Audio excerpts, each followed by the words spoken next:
Diskusi peduli lingkungan kembali dilakukan PT Prasada Pramuna Limbah Industri atau PPLI bersama Aliansi Jurnalis Peduli Lingkungan Indonesia AJPLI Bogoraya di Taman Budaya Sentul, Kabupaten Bogor.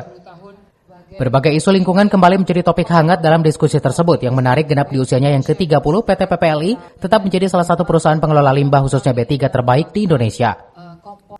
Pihak PPLI juga sangat berterima kasih kepada rekan-rekan jurnalis yang telah mensupport dan menjadi bagian dengan PPLI melalui Aliansi Jurnalis Peduli Lingkungan AJPLI. Manajer Humas PPLI berharap sinergitas yang saat ini sudah terbangun dalam beberapa tahun ini bisa terus dipertahankan dengan tujuan yang jelas yaitu menyelamatkan bumi dari bahaya limbah. Di tengah isu wabah DBD yang saat ini meluas di Kabupaten Bogor, PPLI juga siap berperan aktif melakukan pencegahan jika memang masyarakat Bogor membutuhkan. Mungkin Pak Farid yang lebih pasti. Jadi kalau kita biasanya dalam setiap tahun kita ada fogging ya, fogging untuk ke warga ya biasanya. Tahu ini apakah ada? Karena kan sekarang lagi itu mas DBD lagi.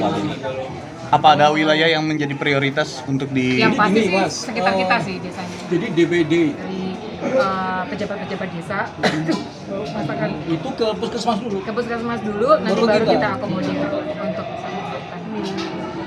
Dari Kabupaten Bogor, Cevi Suryadi melaporkan.